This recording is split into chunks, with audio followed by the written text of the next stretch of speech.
मरणाही आधी राहिलो मरोणी, मरणाही आधी राहिलो मरोणी, मग केले म्हणे होते तैसे. आता तुम्ही पहा अमुचे नवल, नकावेचो बोल वायावीन. तुका म्हणे तुम्ही भयाभीत नारी, कैसी संगसरी तुम्हा मा. आता तुम्ही पहा अमुचे नवल, नकावेचो बोल वायावीन. विठ्ठला विठ्ठला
चारुषुंडम जगत्राणशुंडम लसदंतकांडम विपद्भंगचंडम शिवप्रेमपिंडम भजे वक्रतुंडम समचरण सरोजम सांद्र नीलांबुदाभम जगन विहितपाणिं मंडनं मंडनानां तरुण तुलसीमाला कंधरम कंजनेत्रम सदैधवलहासं विठ्ठलं चिंतयामि. पांडुरंगाकारो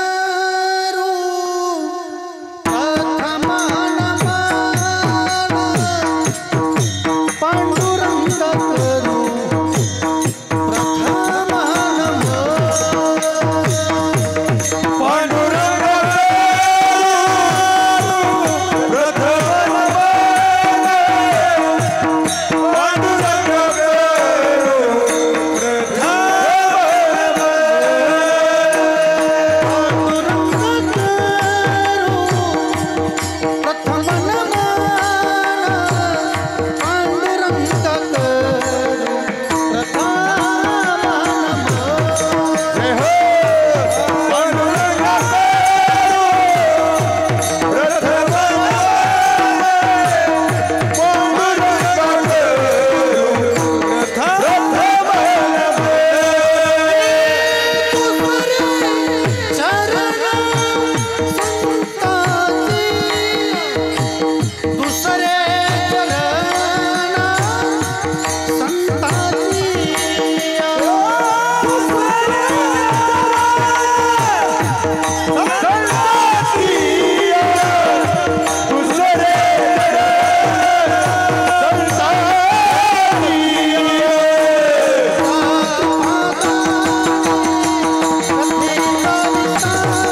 त्यांच्या कृपादाने कथेचा विस्तारू बाबाजी सद्गुरुदास तुका कलावज्ञ जीवोद्धरार्थावतारम कलंकंकतेजोधिकामोदि वक्त्रम खलानेश वादापणोदार दक्षम समाधिस्थमूर्तिं भजे ज्ञानदेवं कर्पूरगौरं करुणावतारं संसारसारं भुजगेन्द्रहारं सदा वसन्तं हृदयारविन्दे भवं भवानी सहितं नमामि मनोजवं मारुतुल्यवेगं जितेन्द्रियं बुद्धिमतां वरिष्ठं वातात्मजं वानरायुतमुख्यं श्रीरामदूतं शरणं प्रपद्ये लोकाभिरामं रणरङ्गधीरं राजीवनेत्रं रघुवंशनाथं कारुण्यरूपं करुणाकरन्तं श्रीरामचन्द्रं शरणं प्रपद्ये ज्ञानेशांच ज्ञानमूर्तिं साक्षात् प्रेमस्वरूपिणं नामदेवदयामूर्तिं नाथं वन्दे पुनः पुनः वैराग्यस्य परममूर्तिं देहुक्षेत्रनिवासिनं तुकाराम महाराष्ट्रं भक्तराजचतुष्टकं ब्रह्मानन्दं परमसुखदं केवलं ज्ञानमूर्तिं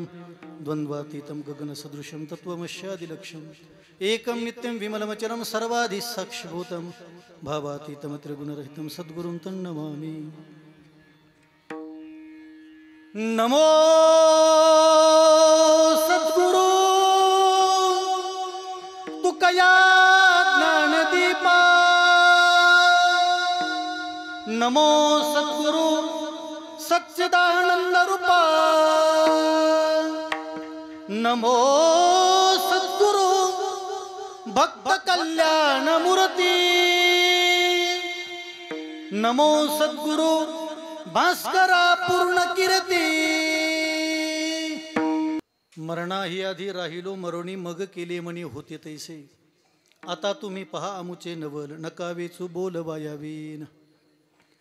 कीर्तन रूपी सेवेकरता निवडलेला भंग महान भगवत भक्त संत सम्राट विश्ववंदे महाराष्ट्र भूषण देहूचे सुप्रसिद्ध साधू वैराग्याची मूर्तिमंत पुतळे वारकरी संप्रदायाच्या कळशस्थानी विराजमान असणारे परमार्थातील सर्वोच्च मानबिंदू पंचम पुरुषार्थ पंचमवेद निर्माते जगाचा संसार सुखाचा व्हावा याकरता आपल्या संसाराची पूर्ण होती देणारे जगवंद्य जगमान्य हिंदवी स्वराज्याचे संस्थापक छत्रपती शिवरायांचे श्रीगुरु ज्ञानेशप्रिय जगद्गुरु तुकोबार यांचा जीवनमुक्तीचं दर्शन घडवून देणारा तीन चरणाचा अभंग विठला विठला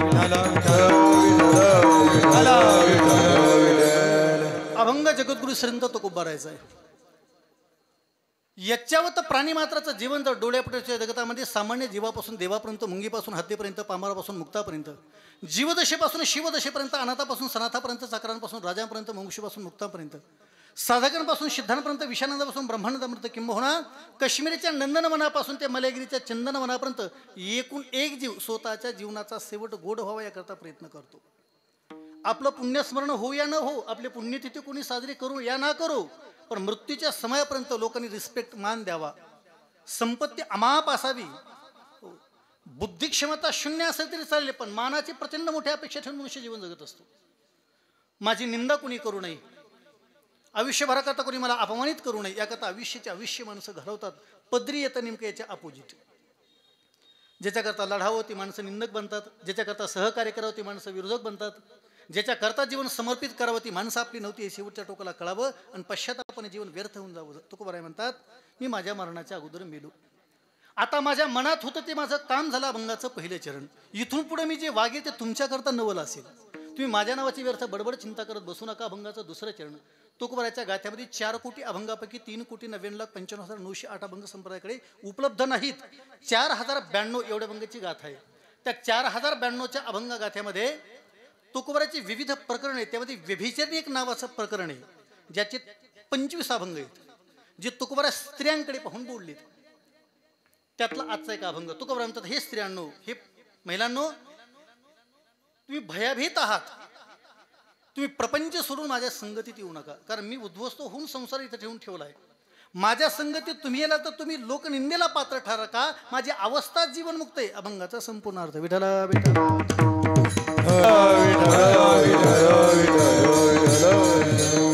अभंगावरती बोलत असताना सालाबातून याही वशिष्ठ क्षेत्र वर्दळी तालुका शिंदखेड राजा जिल्हा बुलढाणा आपल्या गावामध्ये प्रतिवर्षाप्रमाणे याही वर्षी कैवल्याचे पुतळे ज्ञानांचे शोरमणी योग्याची माऊली साधकांचे मेबाप अखंड समाधिघन मुक्त कैवल्य तेजोनी श्री ज्ञानोबराय यांच्या कृपाशीर्वादाने अखिल कोट ब्रह्मांड नायक कर्तुम अकर्तुम अयतकर्तुम भगवान पांडुरंगाच्या कृपाशीर्वादाने वैंकोटाशी सद्गुरू सोहमपुरी बाबांचं 156वा पुण्यस्मरण सोहळा आज काल्याच्या निमित्ताने सकाळी संपन्न झाला. महाराष्ट्रातील विद्वत, साधनायुक्त, ज्येष्ठ ज्ञानयुक्त, भक्ती ज्ञान अनेक आपल्या आपल्या विषयातली मास्टर पारंगत असणारी माणसं सकाळपर्यंत येऊन गेली.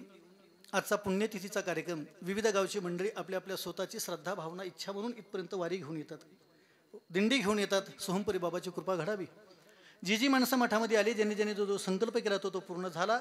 बाबांनी त्यांच्या इच्छा पूर्ण केल्या. एखाद्या माणसाचा प्रभाव तासभर असू शकतो, एखाद्या माणसाचा 2 तासापुरता असू शकतो. एखादा स्प्रे सुगंध मारला, किती भारी सेंटेड मारला तरी दुसऱ्या दिवशी तो मारावा लागतो, कारण त्याची व्हॅलिडिटी 24 आवर्स, फक्त 24 तासाची असू शकते. एखाद्या व्यक्तीच्या माईकची व्हॅलिडिटी ठरलेली आहे. माणसाची व्हॅलिडिटी पूर्वीच्या काळामध्ये 1 लाख, नंतर 10,000, 1,000, नंतर 100. आता ती -60 पर्यंत आलेली आहे. प्रश्नचिन्ह सोडा. प्रत्येक वस्तूची व्हॅलिडिटी, संतांनी केलेल्या कर्माची व्हॅलिडिटी नाही. उलट जेवढे दिवस वाढले तेवढं त्याचं रिन्युवेशन ऑटोमॅटिक होऊन जातं. का? कारण ती अनंत काळाची साधना असते. मनुष्य एकांगीने एकाकी जगू लागतो तेव्हा त्याची मर्यादा समाप्तमध्ये येत असते. जेव्हा तो अमर्याद जीवन जगतो तेव्हा त्याच्या सीमारेषे अमर्याद होऊन जात असतात. थोडंसं मोकळं बोलू का?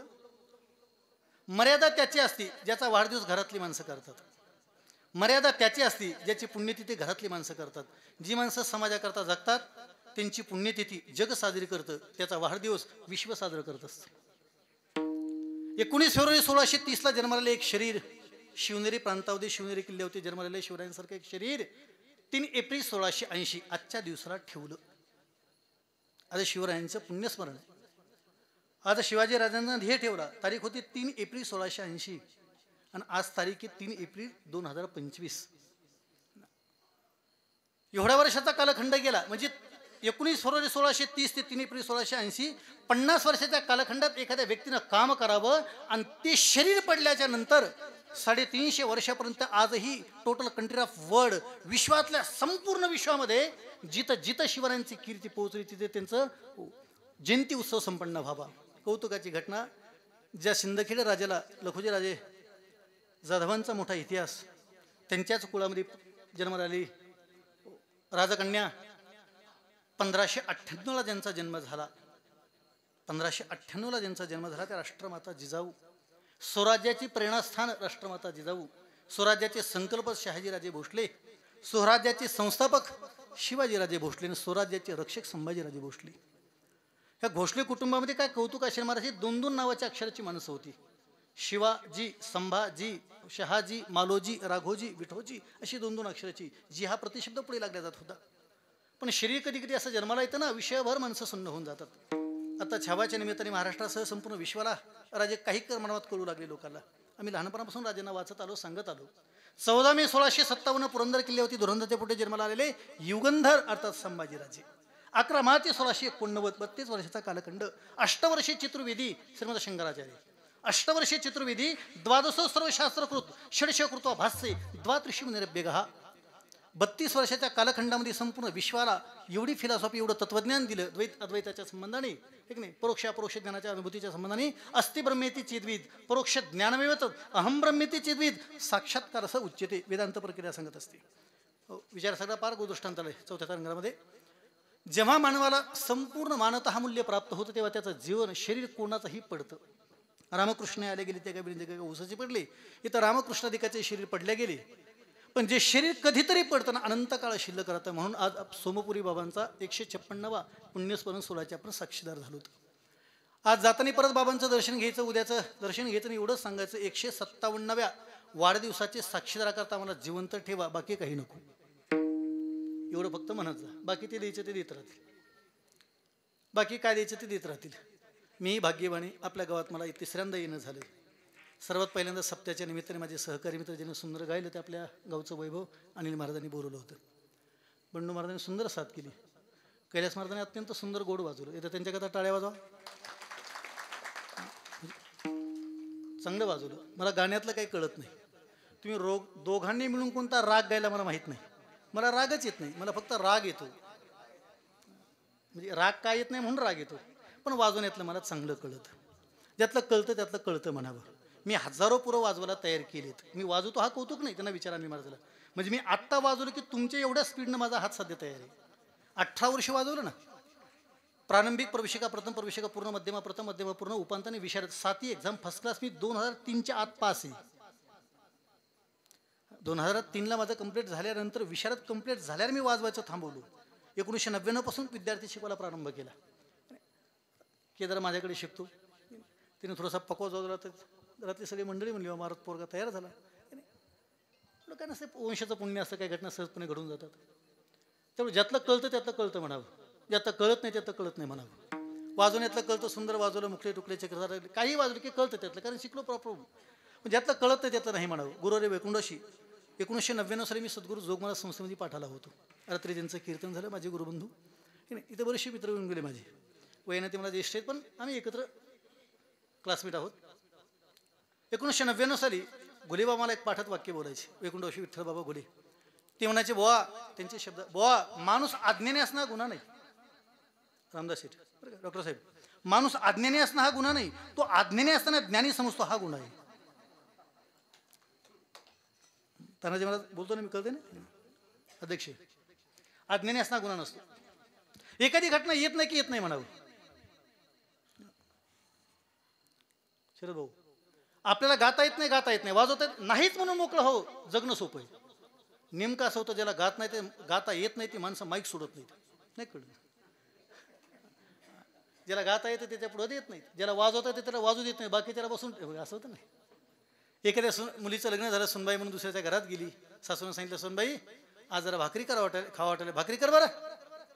तिने सांगावं, सासूबाई विकू बंद करा, सासूबाई मला भाकरी थापता येते पण तव्यावर टाकता येत नाही. विकू बंद कर, मला थोडंसं जाणवायला बंद करा डायरेक्ट.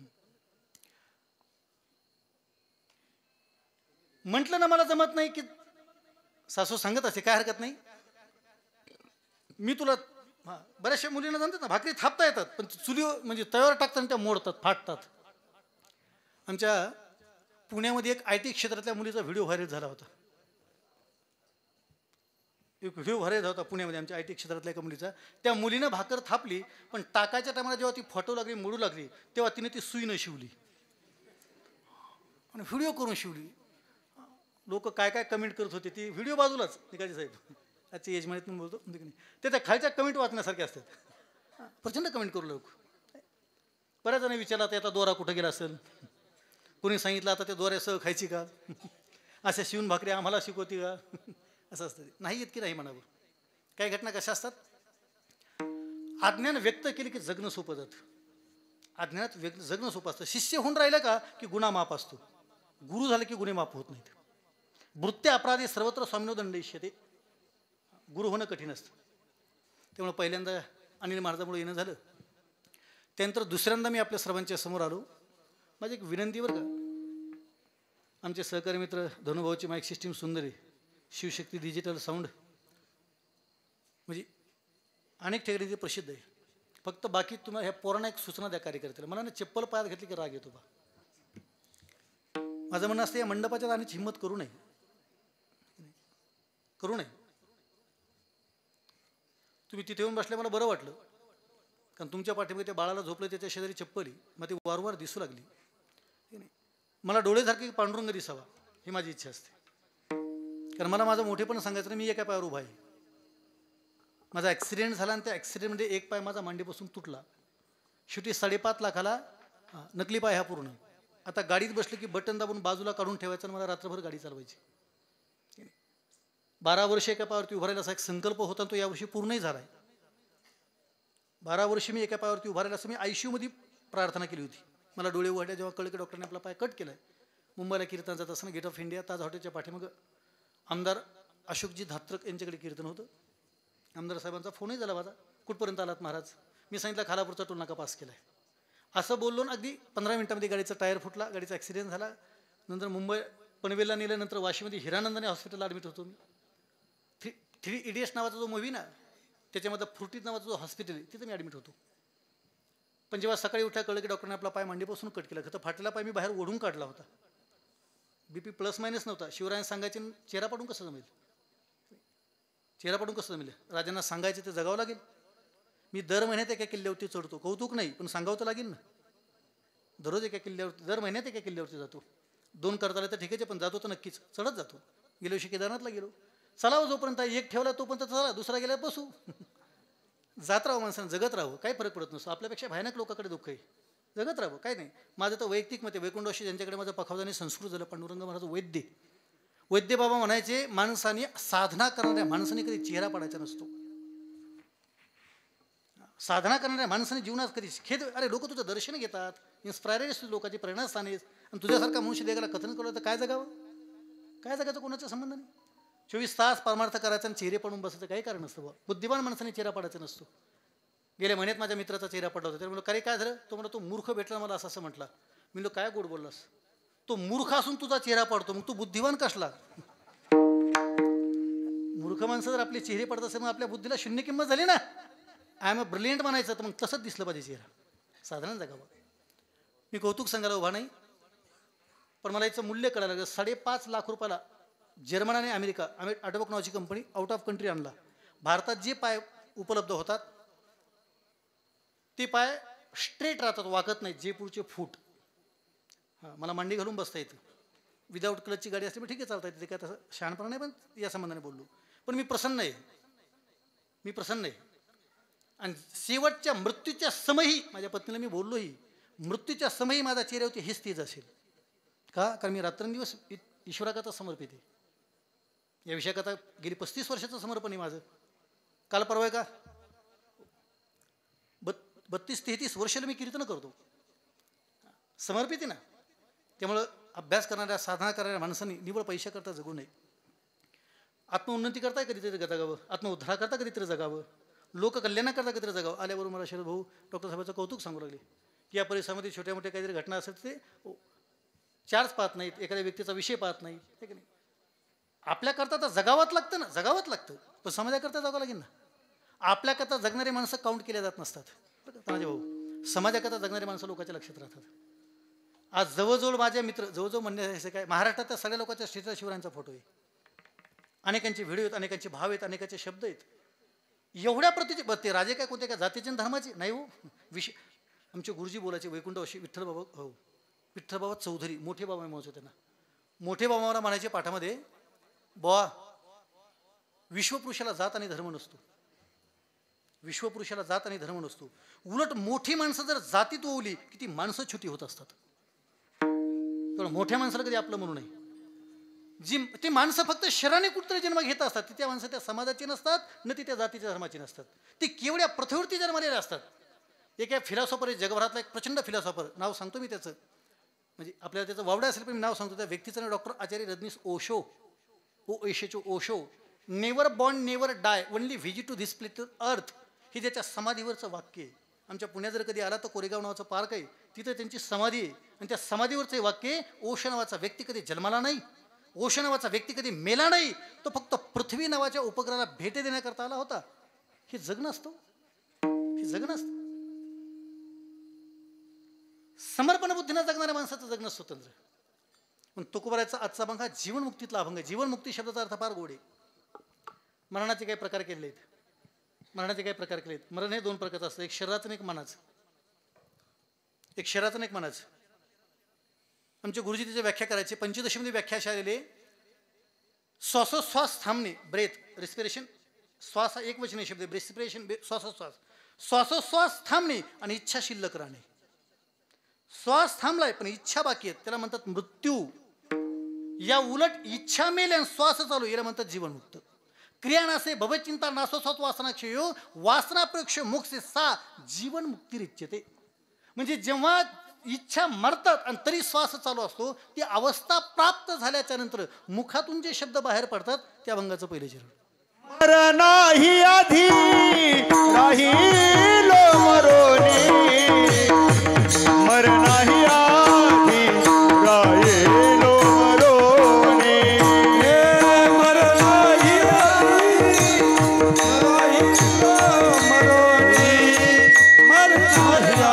आधी राहिलो मरोनी, हा मरणाही आधी राहिलो मरोनी, मरणाही आधी राहिलो मरोनी,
टाळी वाजवा बरं जोरात.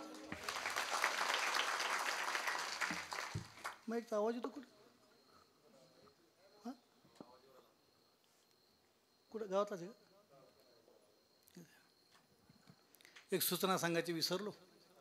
इथून पुढे लक्षात ठेवा, कोणीही जरी प्रमाण म्हटलं की त्या व्यक्तीचा रिस्पेक्ट, आदर, भावना, उत्साह, प्रोत्साहन आणि आपण शहाणा असल्याची पावती. आपली आयडेंटिटी, आपली ओळखच ती असते. आपल्याला गुणांचं कौतुक करता यावं म्हणून चाल थांबली, प्रमाण थांबले की टाळी वाजवत जा. वाजवावर परत एकदा. फक्त महिला मंडळ वाजवा.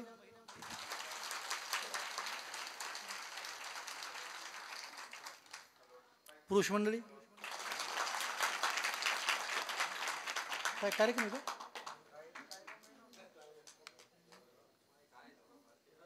हां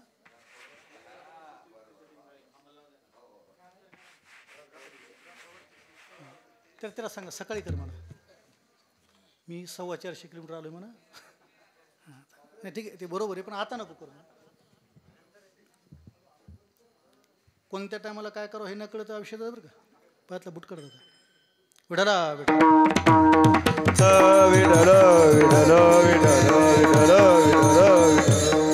हा धर्म मंडप आहे. पहा, आपण आपल्या स्वतःच्या घरात जशी काळजी घेतो का तशी काळजी घ्यावी लागते. जी माणसं परमार्थाचा आदर करतात, परमार्थाचे प्रेम करतात, त्याला ईश्वराचा साक्षात्कार घडत असतो. परमार्थ प्रोफेशनल नाहीच येतो. आणि लोकांना परमार्थकडे म्हणजे माळ घालणं असं वाटतं, असं नाही. ती एक अवस्था आहे. परम अर्थ, अर्थ म्हणजे प्राप्ती, परम म्हणजे शेवटचं, शेवटच्या पदाची प्राप्ती म्हणजे परमार्थ. मी म्हणून ना तिसऱ्यांदा तुमच्या गावात मी येतो. पहिल्यांदा अनिल महाराजांनी सप्तात आणलं, त्यानंतर शरद भाऊंच्या वडिलांचं, तुमच्या वडिलांचं 10वा 13वा होता, त्यांना मला पुण्यस्मरणाच्या निमित्तानं आलो. परत एकदा सोमबाबांची कृपा झाली. सोमपुरुष शब्दाचा अर्थ फार गोडी. माझं तशी बोलताना सांगितलं, सो म्हणजे भगवान शंकराच्या बद्दल म्हटलं, सोहम म्हणजे भगवान शंकर, म म्हणजे माता पार्वती, पू म्हणजे पूर्ण करणे, री म्हणजे रिद्धिसिद्धी, म्हणजे रिद्धिसिद्धी पूर्ण करणे, प्रत्यक्ष शिवपार्वतीचा अवतार म्हणजे सोमबाबा. अशी त्याची व्याख्या मला त्याशी वाचण्यात गेली. समर्पण. त्यामुळे आपल्या इच्छा व्यक्त कराव्या त्या समर्पित होत असतात. अभंगाच्या पहिल्या जनात पार तुकोबरा गोड बोलली, मरणा ही आधी, आणि महाराज गोड चाल म्हणले तुम्ही. राहिलो मरोणी, मी प्रस्तावना थोडीशी थांबवली. तुकोबरा म्हणतात, मी माझ्या मरणाच्या अगोदर मेलो. शरीराचं मरण सर्वांना पाठ असतं. माणसं मनाने दररोज मरतात, दररोज मरतात. फिजिकली मरण झालं की लोकांना कळतं, पण मेंटली पुरुषाचा आत्महत्या करण्याचं सध्याचं भारतभराचं 20% प्रमाण हे डिस्टर्ब झालेल्या लोकांचं आहे. ते डिप्रेशनमध्ये गेलेले आहेत, ते ट्रेसमध्ये आहेत. त्याचे रिझन मी आता तिथे बसत नाही, फक्त स्मरण हे करता बोलतो नका काय करू.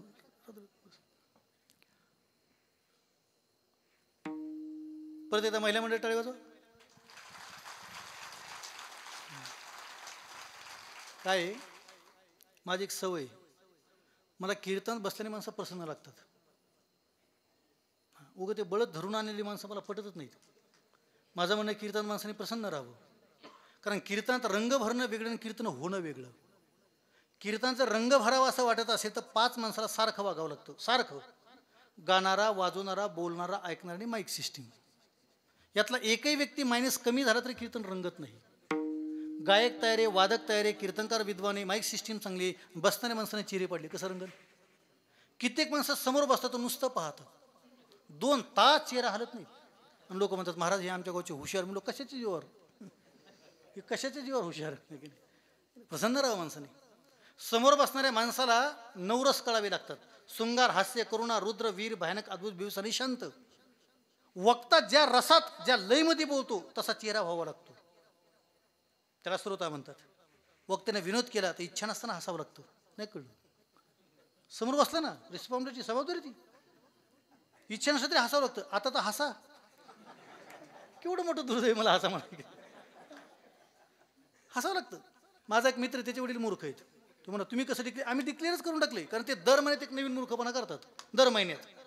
या महिन्यात एक नवीन मूर्खपणा केला. काय केला? मला फोन केला. मला म्हणले, बाबा बोलू का? मी बोला ना. आम्ही त्यांना दादा म्हणतो. बोला की दादा. अहो म्हणे रात्री लई भारी झालं ना. म्हणलं काय झालं? आपल्या गावात इंदुरी करायला ते. म्हणलं मग पुढं बसलो हसलोच नाही म्हणला. मी म्हणलं केलाच का नवीन? हसायचं नाही, रिप्लाय द्यायचं नाही तर पुढं बसायचं नाही ना. तो गावचा अपमान आहे. तो आपल्या स्टेटसचा अपमान आहे. आपण ज्या स्टेटसमध्ये जगतो, एखाद्या व्यक्तीचा परिचय देत असं दिसावं ते व्यक्तिमत्व, त्यापेक्षा अधिक दिसावं पण कमी नाही. अधिक दिसावं त्यापेक्षा. एखाद्या व्यक्तीनं कौतुकाने वर्णन केलं ही माणसं अशी आहेत तर ती त्यापेक्षा जास्त दिसावीत एवढं ती चांगली वागावीत. मी बोलत नाही ज्ञानाबरोबर, माणूस जाणे जे बोले, झाड जाणे जे फुले, भोगे जाणे जे केले पूर्वजन्मीची, ज्ञानांची भाषा आहे.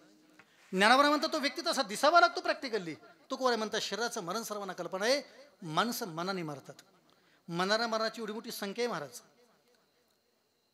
गोस्वामी तुळशीदासाने रामायणामध्ये 14 माणसांची लिस्ट केलेली. गोस्वामी तुळशीदासाने 14 लोकांची लिस्ट केली. कौल काम बस कृपण बिंबुडा, अति दरिद्री आजसी अति बुढा, सदा रोग बस सतत क्रोधी, विष्णू विरोधी श्री संत विरोधी, तन पोषक निंदक अदखाणी, जीवत सेव सम 14 प्राणी. गोस्वामी तुळशीदासांचं विधान आहे. मी आता ज्यांची नावं घेतली सगळी माणसं मेलेली आहेत. तिचं विश्लेषण करत नाही, सर्व मेलेली आहेत. महर्षी व्यासांनी महाभारतामध्ये 5 माणसं सांगितली. जिवंतोपी मृत पंच व्याशीने परिकीर्तित, दरिद्री व्याधी तो मूर्ख प्रवाशी नित्य शिवक. दरिद्री माणूस जिवंतपणे मिळाले त्याला 18 विश्व दारिद्र्य म्हणतात. 18 गुणिले 20, 18 20 असा शब्द तो. 18 20, 18 विश्व नाही, 18 20. 18 गुणिले 20 बरोबर 360. ज्याचा वर्षातला दिवसच चांगला जात नाही त्याला दारिद्र्य म्हणतात. अशी माणसं जिवंतपणे मेलेली शास्त्रामध्ये. मूर्ख माणसं शास्त्रामध्ये मेलेली आहेत. 24 रोधाग्रस्त सारखा रोगीट मनुष्य शास्त्रामध्ये मेलेला आहे. व्याधीग्रस्त मनुष्य, दुसऱ्याचा सेवक, ज्याला कधी स्वप्न मालक होण्याचं स्वप्नच पडत नाही, मेलेली माणसं सगळी.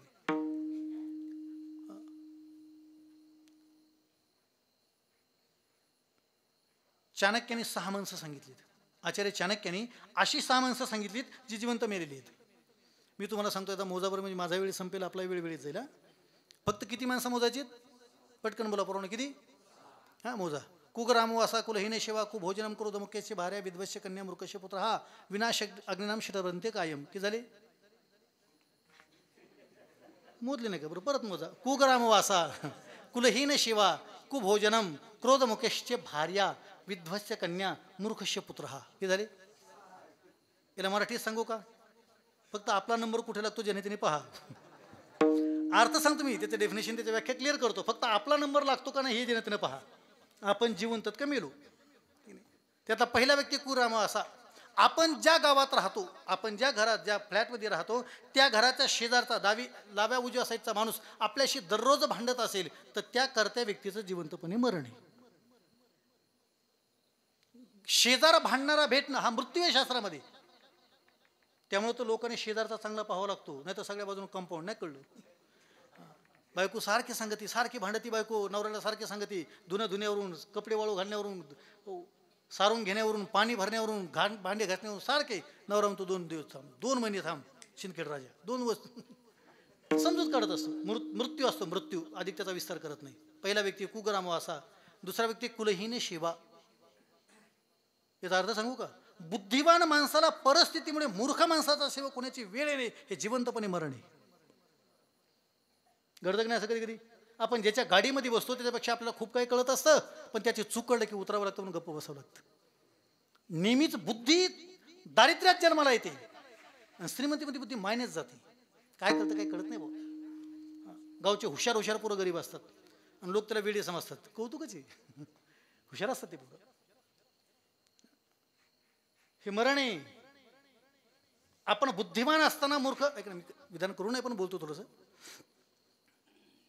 IPS IAS झालेले पोरं, IPS IAS झालेले पोरं 10वी 12वी नापास झालेल्या आमदारांची ऑर्डर घेतात तेव्हा मृत्यू नव्हतं काय? हे तर बोलणं करत असेल ना.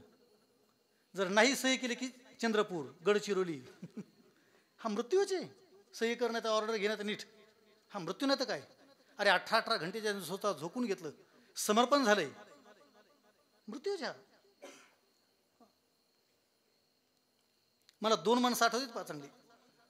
एक इतिहासातला म्हणजे परंपरेतला एक माणूस आहे आणि एक राजकारणातला एक वटमोठी होते. म्हणजे सांगू कोण काय प्रश्नचिन्हावरती मी पण सांगू का? म्हणजे थोडंसं मोकळं बोलू. म्हणजे पुराणातलं एक नाव आहे आणि एक राजकारणातलं नाव आहे जे माझ्या नजरेने केलेलं ऑब्झर्वेशन आहे. बुद्धिमान माणसाला मूर्ख माणसाच्या पुढे हात पसरण्याची वेळ हा यापेक्षा मृत्यू दुसरा कोणता असू शकतो? त्याला कळतं सर्व. अरे मला काय कळतं ते फक्त मला कळतं. माझी परिस्थिती नाजूक झाली. तुला कल्पना नाही. ईश्वरांनी साथ दिली तर विश्वशून्य करून अशी बुद्धी ईश्वरांनी दिलेली, पण परिस्थिती नाजूक झाली. कारण पैसा माणसाला कोणत्याही टोकाला नेऊन ठेवतो. मी बोलत नाही अधनश्य सो भार्या अप्य अवमन्यते. धनहीन पुरुषाची पत्नी पण त्याचा अपमान करत असते. भले तो बुद्धिवान ज्ञानी आणि सुंदर असू द्यात, टिकत नाही ती, शून्य करून टाकते ते. या उलट त्याच्याकडे फक्त पैसा असावा की सर्व शून्य किंमत असावी. यशास्ती वित्तम सनकुलिना स पंडिता सुस्मान गुणाज्ञा स एव वक्ता सच दर्शनीयम सर्वे गुणाम कांचन आश्रयीन. ते सूत्र आहेत फार गोड. माझा विषय लांबेल. मला एक नाव सांगायचं आपल्या सर्वांचं. पुरुष मंडळी टाळी वाजवा बरं एकदा.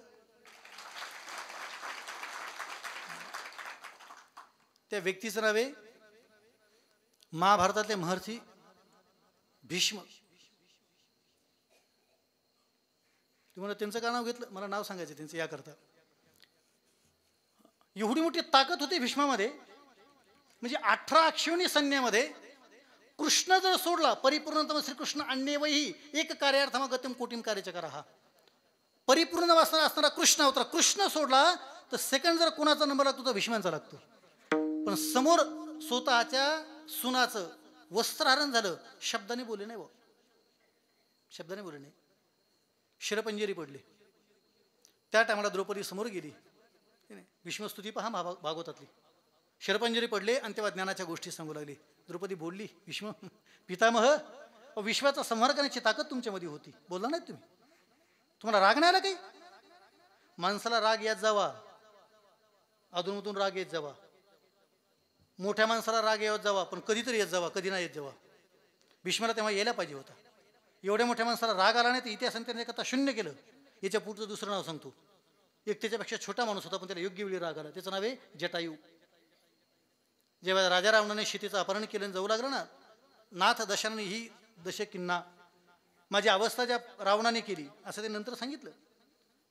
बलाढ्य रावणाच्या विरोधात तो जटायू लढला. होतं किंमत, त्याची किंमत देऊ, शून्य माणूस होता तो, पण त्याला राग अनावर झाला. प्रभूचं प्रेम त्यानं व्यक्त केलं. अरे मला सांगितलं होतं माझ्या बाबांनी की तुला प्रभू रामचंद्राचं दर्शन घडेल. आणि ज्या अर्थी कोणीतरी काबला प्रभूचं नाव करत करत तिच्या चाललंय, त्या अर्थी कोणीतरी असावं विचारलं. युद्ध झालं, आपल्या सर्वांना माहिती, तिचे पंख छाटले तो मेला. म्हणजे त्याला एवढा होता, पण त्याने राग व्यक्त केला, तो इतिहास जमाचा झाला. आणि एवढ्या मोठ्या माणसाने राग गिळला नाही, कळलं, इतिहासाने शून्य करून टाकलं. द्रौपदीने टहाळ बोला सुरू केले सासऱ्याला, पितामह तुमच्या समोर वस्त्राचा हरण झालं, शब्द बोलला नाहीत. भीष्मांना जे बोललेत ते महाभारतात लिहिले. काय बोलले माहिती ते? अर्थश्य पुरुषोदास. हे भीष्मांचं महर्षी वाक्य. मला बुद्धी होती, माझ्याकडे सामर्थ्य होतं, निर्णय घेण्याची क्षमताही होती, पण माझ्या हातात निर्णय नव्हते. निर्णय सर्व दुर्योधनाकडे होते. माझं बोलणं तर करते. बुद्धिवान माणूस जेव्हा निर्णय दुसऱ्याच्या हातात देऊन टाकतो का, त्याला शून्य व्हावं लागतं. जेव्हा त्याच्या हातात स्वातंत्र्य राहत नाही, बुद्धी असून, निर्णय घेण्याची क्षमता असून, निर्णय हातात नाही, शून्य किंमत होते. चला राजकारणातलं एक नाव सांगतो. मोठं नावे गेले ते मोठे नावे, पण सांगतो किती मोठं नावे. त्या व्यक्तीचं नावे या देशाचे माजी पंतप्रधान डॉक्टर मनमोहन सिंग. प्रचंड मोठं नाव. किती मोठं नाव. तुम्ही कीर्तन सुटले की हातामध्ये मोबाईल घ्या आणि गुगलला एक वाक्य सर्च करा, most educated person of India. Most educated person of India. भारताच्या टॉप शिकलेल्या लोकांची नावं काढा. 140 कोटी लोकसंख्येमध्ये गुगल विकिपीडियाने ज्या लोकांची दखल घेतली ती नावं आहेत फक्त 3. ओनली 3. फक्त 3च लोकांची दखल घेतली शिकणाराची. किती? त्यातलं पहिलं नाव आहे डॉक्टर मनमोहन सिंग, या देशाचे माजी पंतप्रधान, या देशाचे माजी गव्हर्नर, ज्यांच्या सिग्नेचरनं राजज्ञाच्या अक्षरे हाती ज्ञानवाराची भाषा. ती चामा जाया पडते, त्या चामासाठी जोडती सगळी वस्तू ज्ञानवारांची भाषा आहे. दुसरं नाव आहे डॉक्टर बाबासाहेब आंबेडकर. आणि तिसरं नाव आहे डॉक्टर श्रीकांत जिचकर. चौथं नाव आणि उपलब्ध नाही. आणि या 3 नावापैकी हे नाव टॉपचं आहे. कोणतं? डॉक्टर श्रीकांत जिचकर. सर्वात जास्त डिग्र्या जर भारतामध्ये कोणाच्या नावावर जर आजपर्यंत आलेल्या असतील, तुम्ही माझं बोलणं संपलं की आणखी, शिवाय मी लॉचा स्टुडंट आहे, मी एव्हिडन्स पुरावा घेऊन सोबत फिरतो, मी शिकलो या नात्याने बोलतो. मी एक शब्द, माझ्यासमोर शूटिंग चालू आहे, चुकीचं बोलायचं तर काय कारण नाही. ते एवढं डोक्यात भरलं. जवळजवळ माझ्या गाथा पाठ आहे, जवळजवळ ज्ञानेश्वरी माझ्या पाठ आहे. एक एक अक्षर मोजलेत. गीता पाठ करून तर किती वर्ष झालीत मला. धर्मक्षेत्र, कुरुक्षेत्र, संहिता, विसभा, मामका, पांडवा, शेख, अकृत, संजय, एक एका अक्षराच्या संदर्भाने समर्पित आहे आम्ही. अनेक वेदांताचे ग्रंथ शिकलेत. हरिद्वार, ऋषिकेश, वृंदावन, काशी, तीर्थक्षेत्र जाऊन अध्ययन केलं. असं काय काल परवाचं थोडंच आहे की अचानक बोलावून काहीतरी सांगावं. समोर एवढी मोठी माणसामध्ये विविध पदार्थ, मोठी माणसं आहेत ना, काही बोलून कसं चालेल.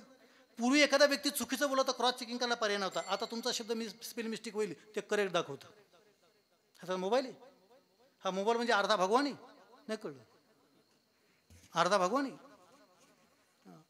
तुम्ही त्याला काही विचारा. जसं भगवंताला म्हणलं देवा सांग मला बुलढाणा जिल्ह्यात तालुके किती, भगवंत तरी उशिरा सांगते, पटकन सांगत नाही कळलं. टोटल तहसील ऑफ बुलढाणा टाकून द्या, दुसऱ्या मिनिटाला उत्तर सापडेल. टोटल डिस्ट्रिक्ट ऑफ महाराष्ट्र 36 नाव येऊन जाईल दुसऱ्या मिनिटाला लिस्टसह. टोटल स्टेट ऑफ इंडिया 29 राज्य 9 केंद्रशासित प्रदेश येऊन जातील. टोटल पॉप्युलेशन ऑफ वर्ल्ड 800 कोटी लोकसंख्या येईल. Total population of India 140. जे टाकाल ते जे दाखल ते टोटल कंट्री ऑफ वर्ल्ड विश्वातल्या देशाची लिस्ट येऊन जाईल 195. मी जे सर्च कराल ते सगळं सापडतं, काही सापडतं त्याच्यावरती, जे बोलाल ते सापडतं. गायक वादक तालुका तुम्हाला वाटते तिथे उत्तर द्यायला तयारी. हां मग एका घटनेचं सध्या दुर्दैव बरं का अनंत भाऊ, बोलू का मोकळं. मोबाईल हा माणसाला वापरण्याची वस्तू आहे, पण हल्ली मोबाईल माणसाला वापरून घेतो, हे मात्र दुर्दैव आहे. हे दुर्दैव आहे. मोबाईल ही माणसाने वापरण्याची वस्तू आहे. मोबाईलचा उपयोग करून माणसाने मोठं व्हावं, पण मोबाईलनं आपला वापर करू नये. आपल्याला वाटेल तेव्हा तो ठेवता आला पाहिजे, वाटेल तेव्हा त्याला आपल्या बाजूला फेकता आलं पाहिजे. नाही तर तो हल्ली म्हणजे माझा पारक मित्र आहे गायक माझ्यासोबत, तुम्हाला सांगतो नाव त्याच्यानंतर, प्रसिद्ध आहे महाराष्ट्रातला, माझ्यासोबत गायला होता. आणि 2 किलोमीटर गेले म्हणा बाबा गाडी मागं घ्या, माझा प्राण घरी राहिला, मोबाईल प्राण म्हणला तो. हां येणाऱ्या काळामध्ये गावगाव स्पर्धा होती, जी माणसं मोबाईल हात लावणार नाही त्याला बक्षिसं मिळतील. लोक म्हणतील बक्षिसाची रक्कम आमच्याकडून घ्या पण मोबाईल नाही. अवघड आहे नाही कालखंडात. ही शस्त्र आहे बरं का सध्या अटॅकचं. आता माझा लय खूप काय माझ्या डोक्यात एवढं काय काय सांगू, हा प्रश्नच असतो कधी कधी. टाळी वाजवा सर्वांनी.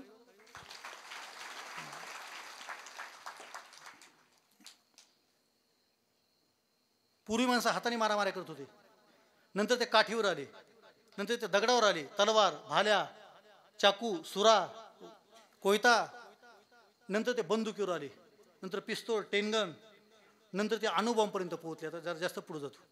आता सर्वात माणसाचं युद्ध करण्याचा अनुभव राहिले ना. आता सर्वात मोठं शस्त्र आहे मोबाईल. आता तुमच्या सर्वांच्या हातामध्ये एक एक बॉम्ब आहे.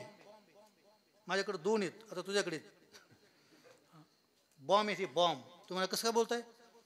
तुम्ही एखादं इन्स्टा ओपन करायला गेले, ID टाकली ना तुमची इन्स्टा ID, तुम्ही व्हॉट्सअप ओपन केलं, ट्विटर गुगल काय जे ओपन कराल ते कोणतंही ॲग्री करण्याच्या अगोदर अमेरिका त्याचं परमिशन मागते तुम्हाला.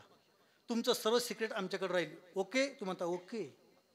आम्ही वाटते तेव्हा वाटते तो मेसेज तुम्हाला ॲक्सेप्ट करावा गेला, वाक्य ओके. सगळं ओके केल्याशिवाय ओपनच होत नाही अकाउंट. म्हणून तो तुम्ही एकांतात जाऊन एखाद्याला मेसेज करत असाल, चॅटिंग करत असाल, हाय तुमचा हाय तुमच्या फ्रेंडला पोहोचेपर्यंत ते अमेरिकेच्या सर्व्हरला पोहोचतं. ते तिथं सेव्ह होतं पहिले, मग तुमच्यावर जातं. इतकी त्याचे क्विक जाते. त्याने जर एखादा व्हायरस तिथं बसून जर टाकलं ना सगळ्या मोबाईलमध्ये एखाद्या टायमाला, तर संपूर्ण विश्वाचा स्फोट एका सेकंदात होईल. तर तुम्हाला वाटायला आता माणसं स्वतः मोबाईल सोबत नाही घालवली. मोबाईल हा बॉम्ब आहे, तो स्फोट करण्याकरता. समजून घेऊ नका तुम्ही काला तरी. आता माझा विषय तो आजचा नाही, माझा वेळ संपत आलाय. युद्ध एक प्रकारचं माझा विषयाकरता होता. मोठी माणसं सर्च करत चला. 3 लोकांची मी तुम्हाला नावं सांगितली. त्यापैकी सर्वात जास्त डिग्र्या घेणाऱ्या व्यक्तीचं नाव डॉक्टर श्रीकांत जिचकर. आणि मला कौतुक सांगायला वाटेल बरं, डॉक्टर श्रीकांत जिचकर हे भारतात आजपर्यंत तेवढ्या डिग्र्या कोणत्याच माणसाने घेतलं नाही. आणि डॉक्टर श्रीकांत जिचकर हे काटोलाचे अमरावती महाराष्ट्रातील हे मोठं कौतुक. प्रचंड मोठं व्यक्ती. मी 2014 जेव्हा UPSC दिली तेव्हा त्यांचं मी वाचलं होतं. तेव्हा मी त्यांना वाचलं होतं, खूप वाचलं मी त्यांना, म्हणजे अनेकांना वाचलं मी. जगभरातले फिलॉसॉफर वाचलेले मी. समर्पित त्या विषयाकरता वाचलं रिडिंग करावं लागेल ना. आमच्यासमोर अत्यंत बुद्धिमान लोक आहेत, डॉक्टर इंजिनियर वकील चार्टर्ड विविध क्षेत्रातले माणसं आहेत. आता सांगायचं की एक होता राजा, नाही कळलं त्याला धरून बायका. अरे द्विभार्या प्रतिबंधक कायदा आहे ना, कायदा अमेंडमेंट झालाय. आता कायदा बदलला की तो बदलावा लागेल ना. मी या संबंधाने बोलून गेलो. डॉक्टर श्रीकांत जिचकर वयाच्या 20व्या वर्षी ग्रॅज्युएशन झाले, 21व्या वर्षी ते IAS झाले, IPS झाले, वयाच्या 23व्या वर्षी IAS झाले. आणि IAS आणि IPS दोन्ही पदाचे राजीनामे देऊन वयाच्या 25व्या वर्षी ते आमदार झाले. मी कशाकरता सांगू लागलो, बुद्धिवान माणसाला जेव्हा मूर्ख माणसाच्या पुढे हात पसरण्याची वेळ येते तेव्हा त्याचा मृत्यू असतो. त्याने IAS आणि IPS दोन्ही पदाचे राजीनामे दिले. सांगितलं अरे मी एवढा मोठा शिकलोय, बरं किती शिकावं. डॉक्टर श्रीकांत जिचकर यानं 10 विषयात MA केलं. बरं ते तिन्ही साहित्य शिकले, सायन्स कॉमर्स आर्ट. सायन्समध्ये हो त्यांच्या 2 क्षेत्रात, एक IT आणि वेगळ्या क्षेत्रात IT इंजिनियर. हो इकडं जर म्हणाल 10 विषयातली MA, इकडं म्हणाल तर CA झालेले चार्टर्ड अकाउंटंट, PhD केलेले 5-7 विषयातली. किती विषय 28 विषयाचे गोल्ड मेडल आहेत. 72,000 ग्रंथ वाचले आजपर्यंत. IAS IPS डॉक्टर इंजिनियर वकील चार्टर्ड अकाउंटंट सगळ्या ठिकाणी गोल्ड मेडल आहेत. मला सांगायला आवडेल ते आमदार खासदार मिनिस्टर 9 खात्याचे. डॉक्टर श्रीकांत जिचकर जेव्हा APJ अब्दुल कलाम भेटले तेव्हा ते म्हटले, श्रीकांतजी एक दिवशी भारताला विश्वसत्ता तुमच्यासारखी माणसं करतील. एवढा मोठा बुद्धिमान माणूस. मला थोडंसं कौतुक करायचं आहे. माझी अपेक्षा तुम्ही त्या टायमाला टाळी वाजवाल. मला एक नाही थांबा ना नंतर वाजवा. कौतुकास पात्र सांगतो. डॉक्टर श्रीकांत जिचकर हे भारतातले सर्वात जास्त डिग्र्या घेणारे व्यक्ती आहेत. ते महाराष्ट्रातले कौतुक आहे, पण कौतुक सांगतो, डॉक्टर श्रीकांत जिचकर हे कीर्तनकार होते. मला त्याचा अभिमान आहे. आजही भारतातल्या एका कीर्तनकाराच्या नावावर जेवढ्या डिग्र्या तेवढ्या जगात कोणाच्याच नावावर नाहीत. सामान्य घटना नाही. राजा महाराजांच्या कथा सांगण्याकरता काय प्रचंड मोठं व्यक्तिमत्व. 2004ला त्यांचा कारचा ॲक्सिडेंट झाला केला तो स्वतंत्र चिंतनाचा विषय. त्यांचा आणि शरद पवार साहेबाचा एके दिवशी कॅन्सर डिक्लेअर झाला होता. एके दिवशी कॅन्सर. पण त्यांनी स्वतःच्या साधनेने ब्लड कॅन्सरला दुरुस्त करून मेडिटेशन साधना करून तो मनुष्य परत रोगनिवृत्त झाला होता. प्रचंड मोठा माणूस, कल्पनेच्या बाहेर. कोणत्याही विषयात ते तयार होते. पकवाज वाजत होते, तबला वाजत होते, पिटी वाजत होते, नृत्य, अभिनय, लेखन. अरे गुगलला सर्च करता पागल होऊन डोक्यात त्या माणसाला वाचताना. एवढा मोठा माणूस हो. पण त्याने सांगून गेले, एवढं जरी सर्व झालं तर मूर्ख माणसाच्या पुढे हात पसरण्याची वेळ येणं ही जीवनातला मृत्यू आहे. बस माझा एवढ्याकरता सांगायचं होतं. अधिकचा वेळ नव्हता माझा. कशाकरता बोललो मी? कुग्रामवासा कुलहीन सेवा कुभोजनम. आता बोला, मूर्ख निंदा करणाऱ्या व्यक्तीच्या घरी जेवण करणे हा जिवंतपणे मृत्यू असतो. निंदकाच्या घरी कधी जेवायचं नसतं. कुलहीन सेवा कुभार्या क्रोधमुकेशचे भार्या. चला थोडंसं पुढे सरतो. ज्याची पत्नी रागीट असते त्या पुरुषाचं जिवंतपणे मरण असतं. जिवंतपणे मरणच. म्हणून चांगली पत्नी मिळणे, चांगला पती मिळणे हे अनंतनिर्मितीचं पुण्य. मानुषम वरवंशजन्म विभव दीर्घायु आरोग्यता सन्मित्रम सुसुता सतीप्रितमा भक्तिश्य नारायणे विद्वत्वम स्वजनत्वम इंद्रिय सत्पात्र जाणे ती ते पुण्य नवत्र शिवण संसारात दुर्लभ. सामान्य घटना का? जुळत नाही कधी. पती पंढरपूर, पत्नी जेजुरी. नाही कळलं? खेळ पांगा महाराज. एखाद्या ठिकाणी खेळ जुळतो नाही तर जुळत नाही. जुळत नाही. आणि मला तर आणखी एक उत्तर सापडलं नाही. यातल्या जेवढ्या महिला बसल्यात का ह्या कशाला? महाराष्ट्रातल्या सगळ्या बाया आपल्या नवऱ्याला एक वाक्य बोलतात, मी ये म्हणून आणली, मी ये म्हणून होते टिकली. मला कळत नाही सगळ्याच्या जोड्या कशा बिघडल्या. एकूण एक बाई, तुमचं सोडा, माझी बायको मला म्हणते मी ये म्हणून. नाही कळलं? मी तिला म्हणतो बाई तू ये म्हणून. संपलं. आहे काय करावं? काय पर्याय नाही. असंच म्हणायचं. किती मोठा माणूस होऊ द्या, स्त्रीचा एक स्वतःचा एक भाव असतो, मी ये म्हणून जगले, मी ये म्हणून वागले. दुसरी असती तर हां नाही कळलं. ऐकत राहू. बरोबर नाही? कारण जिथं माणसाची बुद्धी थांबते तिथं स्त्रियांच्या बुद्धीचा प्रारंभ असतो. त्यामुळे यांच्याशी डोकं लावायचं. यांना फक्त स्वारी माचंग बसायचं. कसलं बरं वाटेल त्यांना, कसलं बरं वाटेल. असल्या खुल्ल्यात नरात न खाताच त्या मनातली मात म्हणा सोमपुरी बाबानं कुठून बाबा आणलाय काय माहिती, पण लईच आपल्या बाजूने बोलायला ना.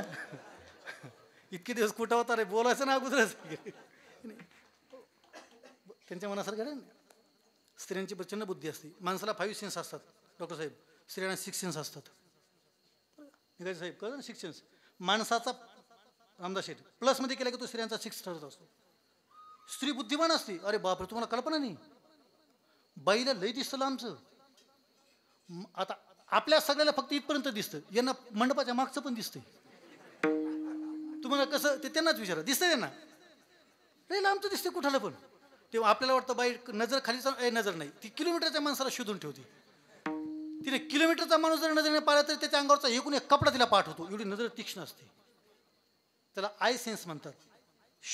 पाहण्याचा सेन्स म्हणतात त्याला. जसं टॉकिंग एक बोलण्याचा सेन्स आहे, एक वॉकिंग सेन्स आहे, एक माईक सेन्स आहे, एक लिसन, वेगवेगळे सेन्स येते. कॉमन हा नावाचा सेन्स स्वतंत्र असतो. एवढा बुद्धिवान. त्याला ऐकायला पण जास्त येतं. माझा एक मित्र आहे, तो फोनवर बोलत होता, हॉलमध्ये बोलत होता आणि बायको किचनमध्ये होती. ती तिथून म्हणली कोणाचा फोन आहे, कोणाचा आहे? तो म्हणला मित्राचा आहे. मग बाईचा आवाज कसा यायला तिथं? तू म्हणला माझ्या कानाला येणं, हिला कुठून यायलाय? खालून वायर टाकलंय का माईक बसवलंय? येत होतो. त्यांना कुठून येतो आवाज महाराज? भलतं कानं तिसण्यासाठी. न ऐकलेलं पण ऐकायला येतं. खडा टाकून पाहतात. बुद्धिमान असतात स्त्री, प्रचंड बुद्धिमान असतात.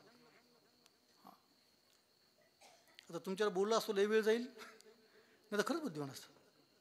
आणि त्यातले आता कौतुक सांगतो मला. महाराष्ट्र शासन यांना आरक्षण दिले 50%. शिवाय मुख्यमंत्र्यांनी लाडक्या बहिणी करून ठेवल्यात. नाही कळलं? आणि त्यातल्यात आणखी घटना, शास्त्रानं 50 दिलं, शास्त्राचं 50, शासनाचं 50. आता आपण काय करावं? बिचारा शांत आहेत. वाजा बरं टाळी.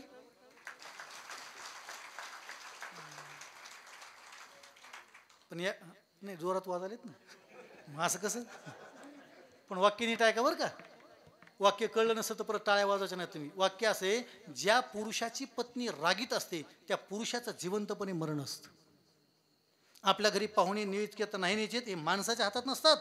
बाई नीट वागली तर माणूस हक्काने पोराला मावण्याला घरी घेऊन जातो.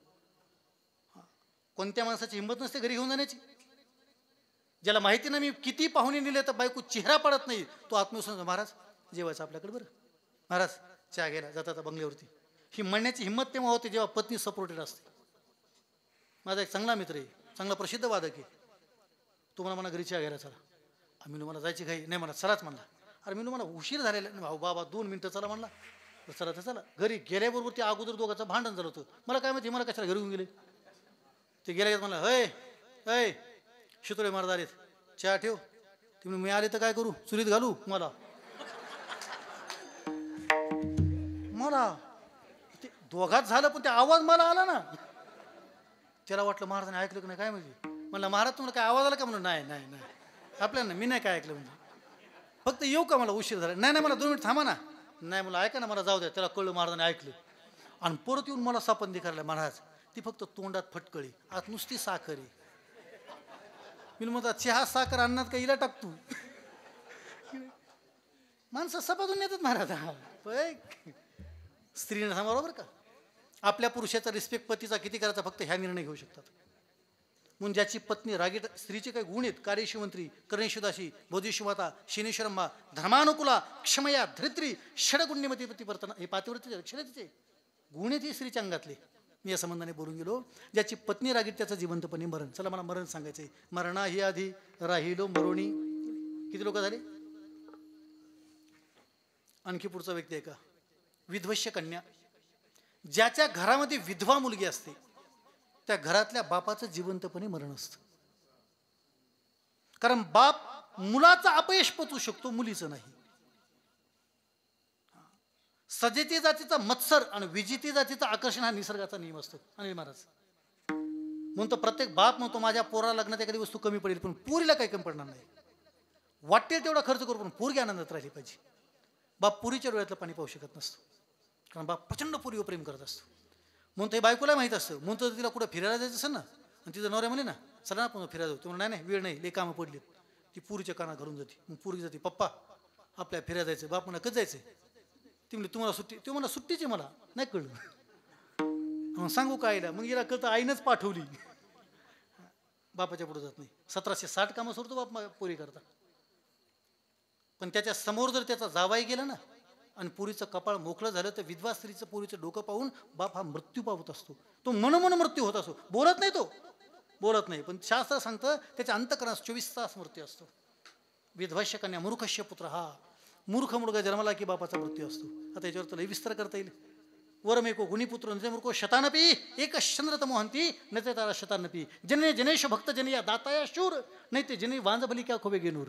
लड़का देना तो ऐसा देना जिसकी जग करे आस, नहीं तो उससे मुर्गी बनी मने को 150. पुत्र द्यावा ऐसा पुत्र भावा ऐसा गुंडा ज्याचा तिन्ही लोकी झेंडा, ज्याचा तिन्ही लोकी झेंडा, ज्याचा तिन्ही लोकी झेंडा. पुत्र भावा ऐसा गुंडा ज्याचा तिन्ही लोकी झेंडा, ज्याचा तिन्ही लोकी झेंडा, ज्याचा तिन्ही लोकी झेंडा. हा पुत्र भावा ऐसा गुंडा ज्याचा तिन्ही लोकी झेंडा, ज्याचा तिन्ही लोकी झेंडा, ज्याचा तिन्ही लोकी झेंडा, झेंडा झेंडा. अहो जरा आणि महाराजाच्या झेंड्याला जोरात टाळ्या वाजव ना. पाऊस आला का? आलं की उठा.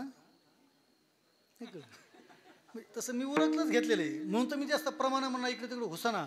मी विचारत होतो की अभंग कोणता गावा संबंध नाही, पण जेव्हा मला कळलं की वेळ वेळ पाहून माझे अभंग ठरतात अचानक फेटा वाजून इथं समोर आले की गायक वादक चेरक सायकोलॉजीचा स्टुडंट आहे मी, मला चेहरेपालिके काय घटना कळतात, ज्योतिषशास्त्रातले कळतं सगळं, फक्त कीर्तनात नाही सांगितलं आहे की नाही, म्हणजे कळतं त्यातलं कळतं की नाही. असं द्या लहान लहान लेकरे महिला म्हणजे टाळी वाजव जोरात. पुत्र भावाईसा गुंड, मुलगा कोण घडवायचा आहे तुम्ही ठरवायचे. आणि तुमच्या जिल्ह्यात एवढी मोठी ताकद आहे, संपूर्ण विश्वाचं नेतृत्व या जिल्ह्यानं जन्माला घातले.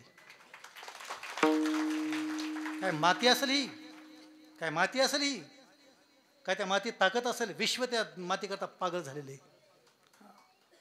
एवढी मोठी ताकद आहे. आपल्या पोराला काय घडवायचा हा निर्णय पहिला आईने घ्यावा, निर्णय लागतो बुवा. जेवढे पोराचे लाड करा त्याचे दोष वाढतात, त्याचं स्थाडन केले की त्याचे गुण वाढतात. लाड मुलाचा नक्की असावा. लालनाथ काय म्हटले, लालनाथ बहु दोषहा स्थाडनाथ बहु गुणहा तस्मात पुत्रांचे शिष्यांचे ताडेत नतुला आलयत.